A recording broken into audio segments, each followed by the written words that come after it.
Everyone, now I am going to explain the question answer of class 6 science chapter 14 water.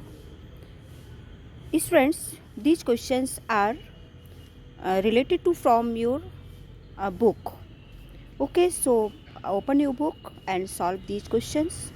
Question number first, fill in the blanks. The process of changing water into its vapor state is called. Means water को उसके vapour state में change करने की process क्या कहलाती है?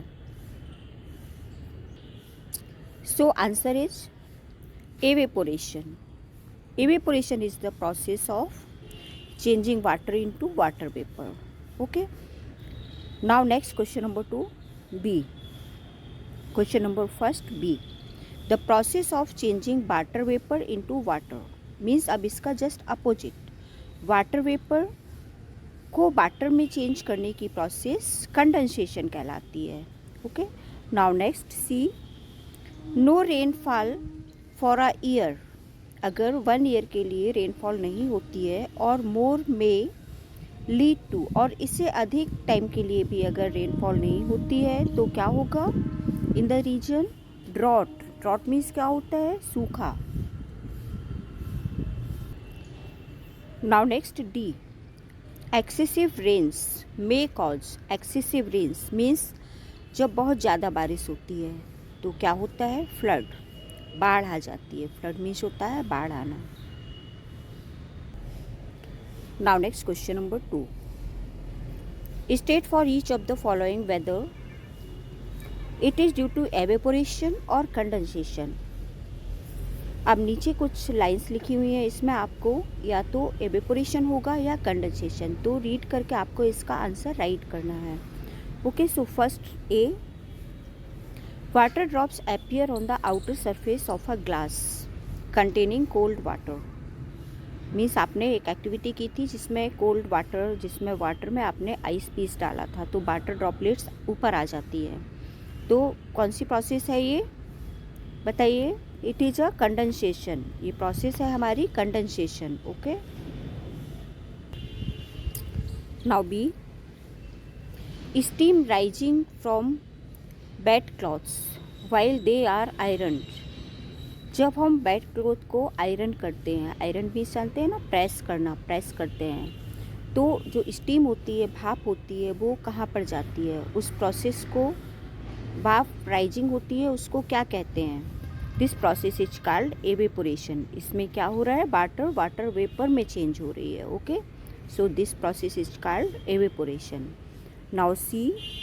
Fog appearing on a cold winter morning. Cold winter morning में जो फॉग अपियर होता है तो वो किससे होता है? किस प्रोसेस के द्वारा? Condensation. Okay. This process is called condensation. इस प्रोसेस में क्या होता है? जो वाटर वेपर होती हैं वो कोल्ड होके, ठंडी होके और कंडेंस्ड हो जाती हैं.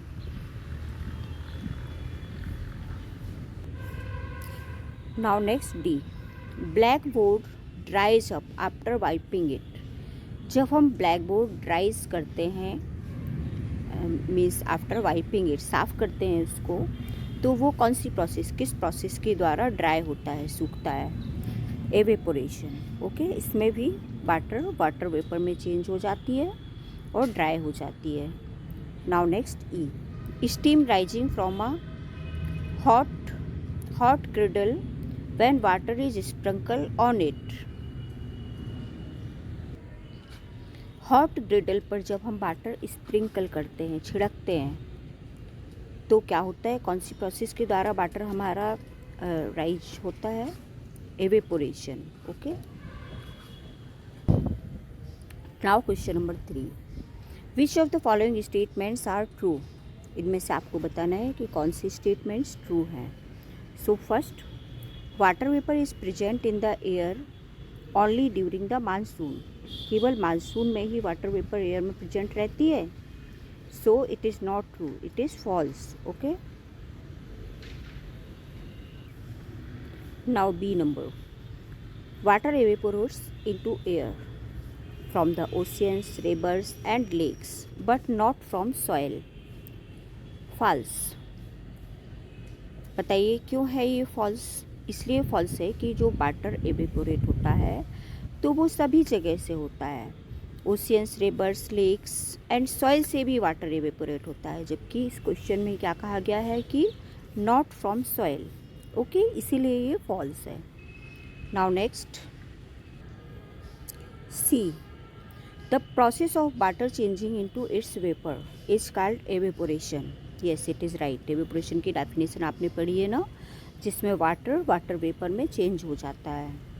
Now next, D the evaporation of water takes place only in sunlight. बताइए, क्या आपकी जो एवेपोरेशन प्रोसेस है वो केवल सनलाइट में होती है? नो, सनलाइट में अकेला नहीं होती है। इसको भी आपने एक एक्टिविटी की थी जिसमें आपने 2 प्लेट्स में वाटर रखा हुआ था सेम क्वांटिटी में, एक आपने सनलाइट में और एक सैड में, तो दोनों से वाटर एवेपोरेट होता है। Okay, so it is wrong, false. Now next, water vapour condenses to form teeny droplets of water in the upper layer of air where it is cooler।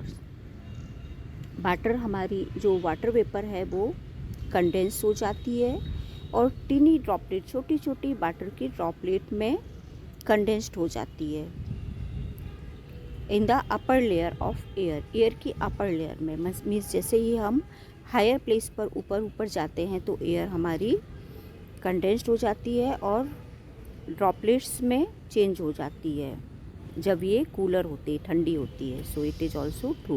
Okay, now next, question number 4, suppose you want to dry your school uniform quickly.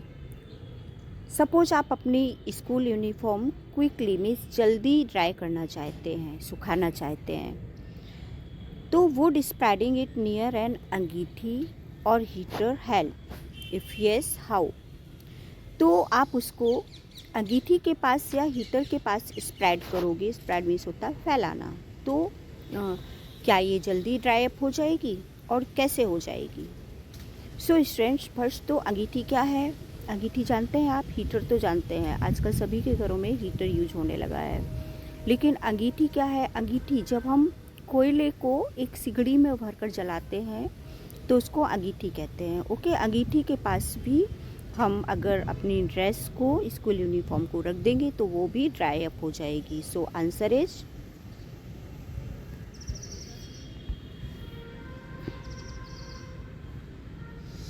Yes. Spreading of clothes near an angithi और a heater. अंगीठी और heater के पास clothes को spread करने से would help dry the clothes quickly. हमारे जो clothes हैं वो क्विकली ड्राई हो जाएंगे।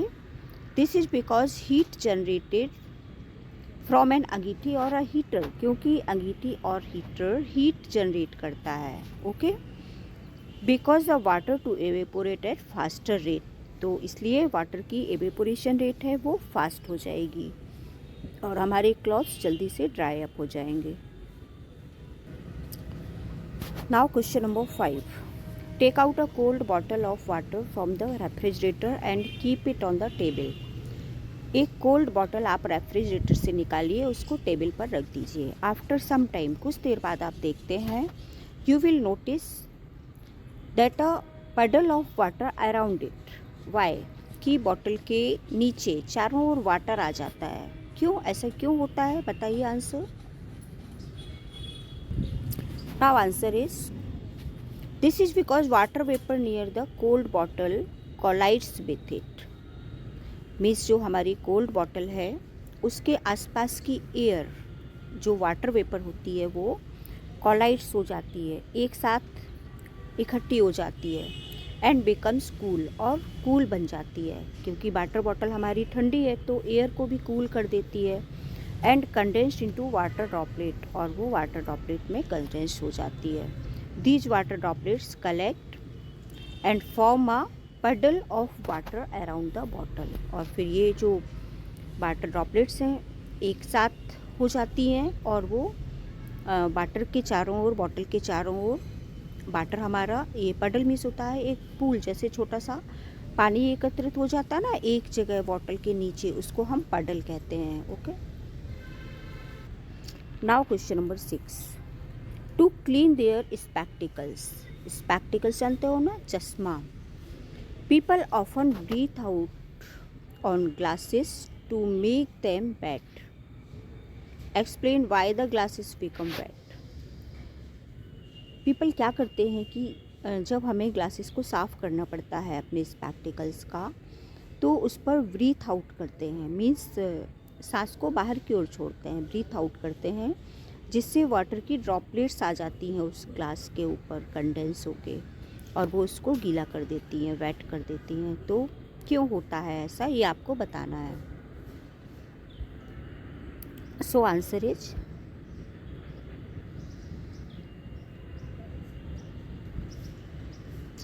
ड्यूरिंग एक्सहेलेशन, एक्सहेलेशन जानते हो ना, ब्रीथिंग आउट, और इनहेलेशन को क्या कहते हैं, breathing in, inhalation, okay, inhalation and आउटहेलेशन।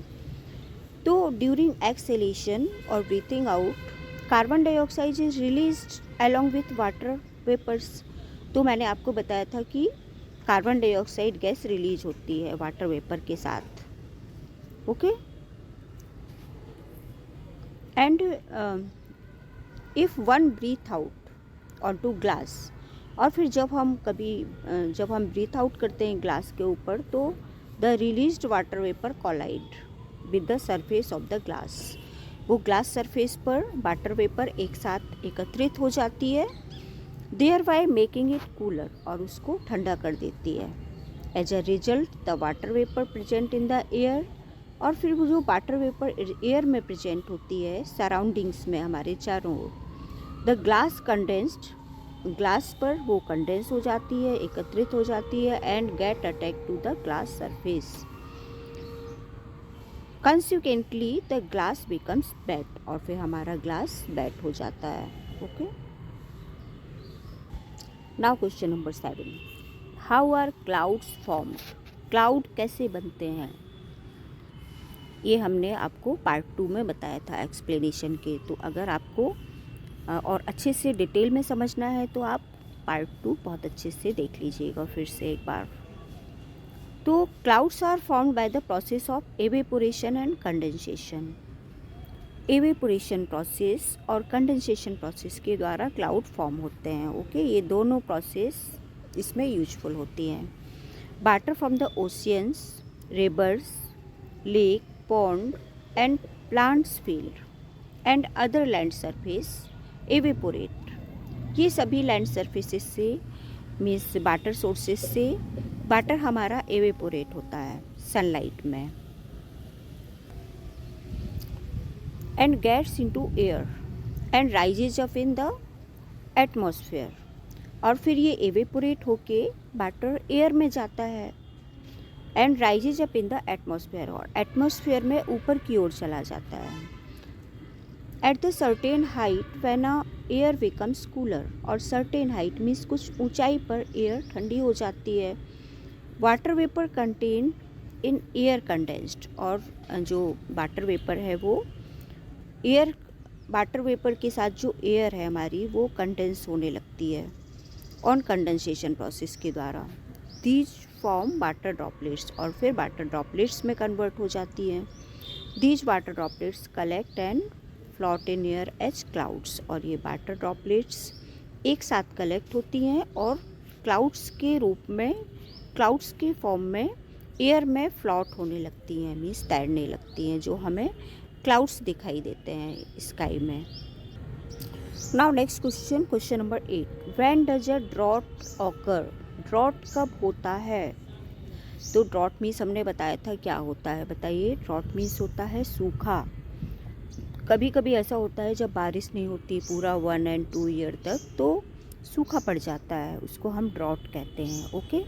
A drought occurs if there is no rainfall for a long time, अगर लंबे समय तक बारिश नहीं होती है तो ड्रॉट आ जाता है। Usually water lost by soil due to evaporation is return to it by rains, जैसा कि आपको पता है यूजुअली जो होता है कि वाटर सॉइल के द्वारा एवेपोरेट होता है एंड फिर वापस रेन के द्वारा वापस आ जाता है। What but no rainfall occurs for a long time, लेकिन जब लंबे समय तक बारिश नहीं होती है, it leads to a decrease in the water level of various ponds and well. तो ये वेरियस जो डिफरेंट हमारे पॉन्ड्स और वेल्स हैं उनमें वाटर लेवल को डिक्रीज कर देता है। डिक्रीज मीन्स कम करना। This leads to the condition of drought, और फिर ये ड्रॉट कंडीशन को लीड करती है। Okay students, your question answers completed. So read carefully and learn these answers. और अगर कोई हमारे चैनल में नए हैं तो please subscribe and press the bell icon. That's all students, thank you for watching.